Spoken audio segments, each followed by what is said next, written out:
3. The ninth level of the Great Tomb of Nazarick had many different rooms.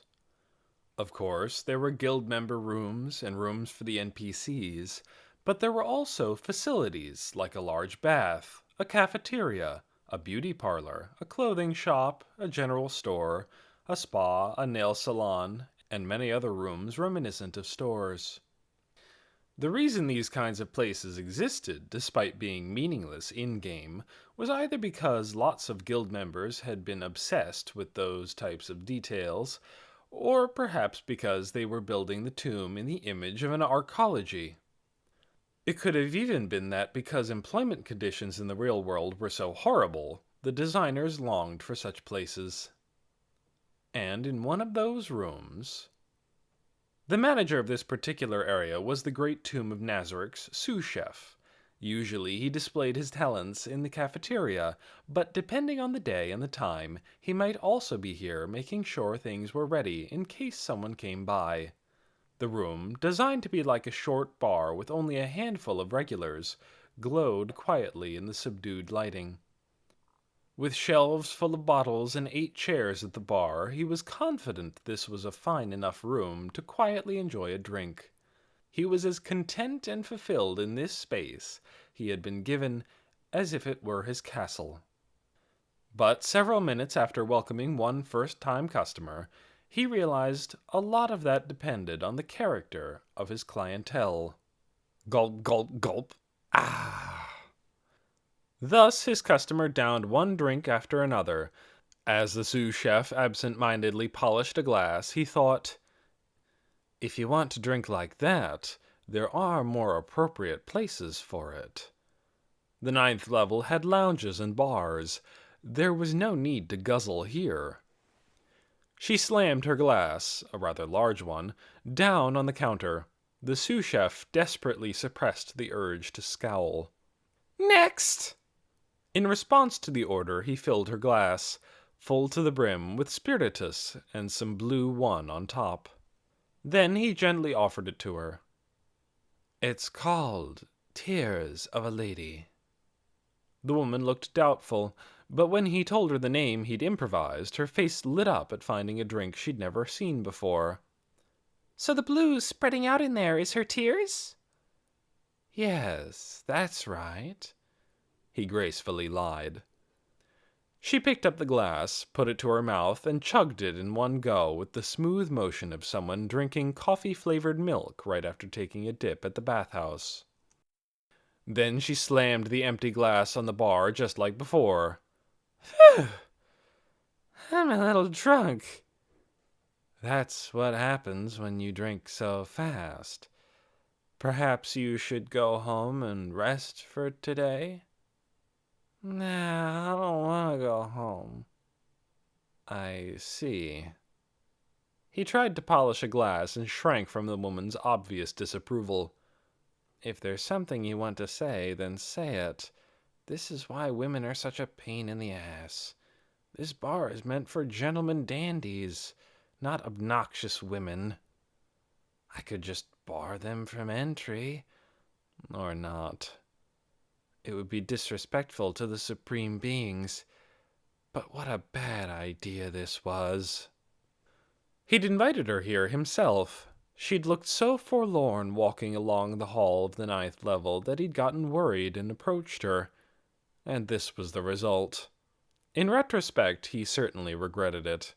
But now that he'd welcomed her into the bar as a customer, he needed to give her some degree of service as the bartender.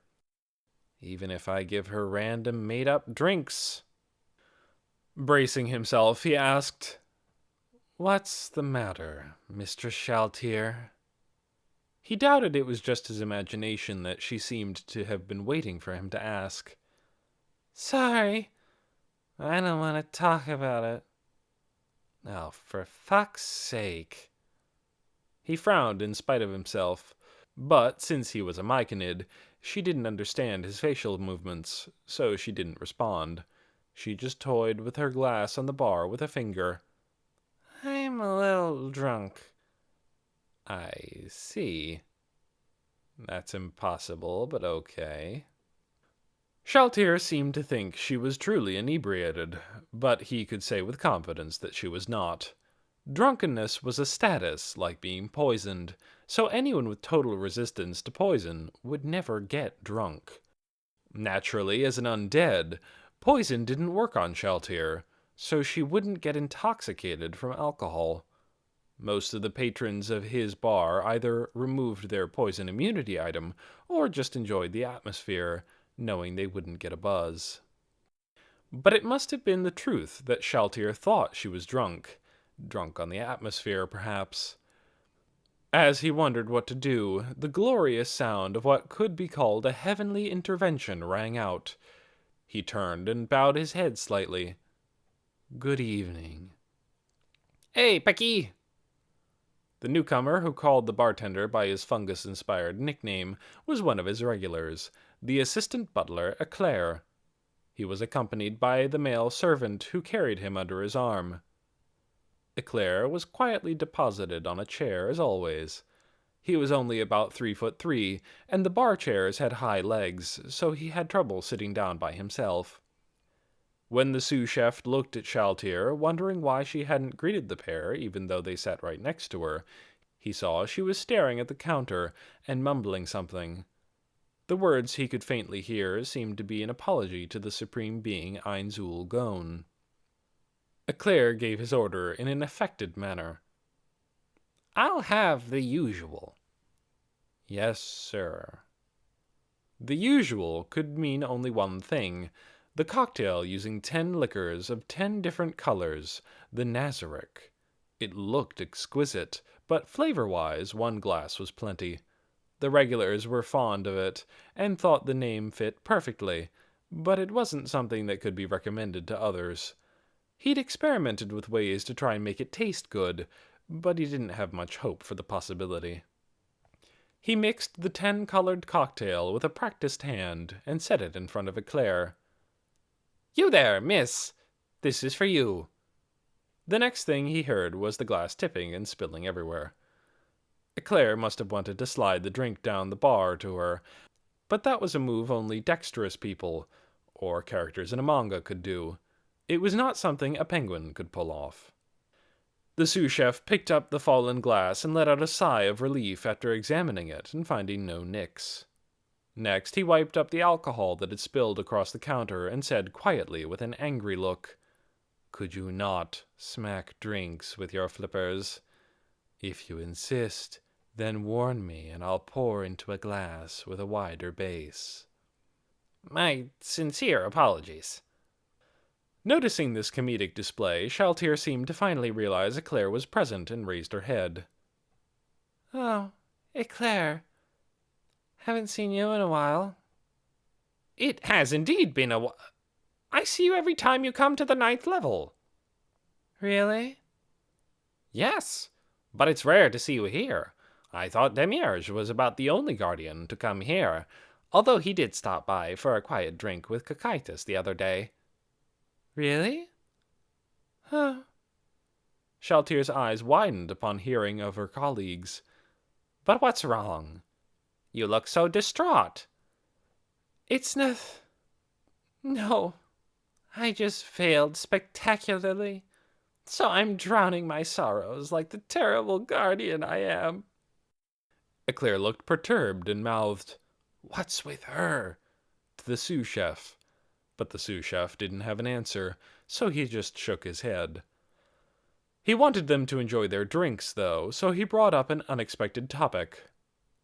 "Okay, for a change of mood, how about some apple juice?" They both gave him blank looks. "It's made with apples from the 6th level." Perhaps that single detail piqued their interest. They both indicated they would have some. This genuine response satisfied him very much. What appeared on the bar was completely normal apple juice. 2 glasses. He'd glanced at the servant, but the man had wordlessly refused, as always. Of course, Eclair had a beak, so he remembered to give him a straw. "The flavor is refreshing." "It's not bad, but it lacks some oomph, mainly because it's not very sweet I guess. Those were their impressions after they'd drained their glasses in one go. Well, that can't be helped. I tried eating one, but it just didn't have as much honey flavor as the ones stored in Nazarick. There are apple trees on the 6th level? I don't remember any being there. But Shaltear remembered something. Before the sous chef could reply, she supplied the correct answer. Are those the ones Lord Ainz brought in? I heard from Albedo that he wanted to test whether we could grow outside fruit in Nazarick, as a part of the plan to replenish our supply of consumables. The sous chef had heard it too. He'd received orders to see if it was possible to make ability-boosting food with various outside ingredients. Yes, I heard if it goes well, he plans to build an orchard. But you don't think they're sweet enough? It's not undrinkable.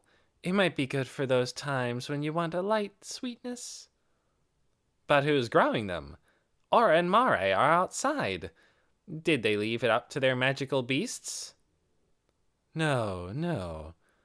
A dryad Lord Ainz brought in is doing it. Eclair and Shaltear wore contrasting expressions of who and ah, respectively. I see. Is that what he meant by getting the right man for the job? Had he already come up with this back then? What do you mean? Someone new joined Nazarick? Shaltear answered Eclair's question. The sous chef had met the dryad, but he hadn't heard the backstory, so he was all ears. Apparently, Lord Ainz had brought it along to some kind of fight to test the Guardians' teamwork. Then there had been a promise, and it came back to reside in Nazarick. Now it was an apple farmer. So, Nazarick is changing and growing stronger bit by bit, huh? The sous chef and Shaltear expressed their agreement. The sous chef was just the sous chef, so he didn't know any details or what the plans for the Great Tomb of Nazarick's future were, but he understood well enough that Ainz Ul Gon, the last remaining supreme being, was trying to accumulate power in this world. Oh, so that means there could be more new members of Nazarick, like the Dryad, right? Shaltear sulked at Eclair. That sucks. I don't want grimy outsiders strutting around in this sacred place. The sous chef felt the same way. The thought of anyone not created here entering the supreme being's realm made him frown. But there was one thing more important than his opinion. We have to just accept it. It's what Lord Ainz decided. Any judgment of the supreme being Ainz Ul Gon was absolute. If he said something white was black, then it was black. It's not like I would go against anything Lord Ainz decided, Shaltear shouted, flustered. The other two nodded. So, from now on, we need to act as good role models. We need to be even more loyal to Lord Ainz. Of course, I don't think anyone has tried to rebel against him, besides you. Yeah, by the way, Shaltear, how about this? I'll promise you a high position, so... Eclair started on one of his usual invitations, a scheme that could never succeed, but a strange noise interrupted him. Both of them looked at Shaltear, who was holding her head in her hands. Through her groaning, it sounded like she was murmuring, I'm loyal. I swear I'm loyal. Really, though, what happened? She's not talking like she usually does either. In response to Eclair's bewilderment, the sous chef shook his head and shrugged. Who knows?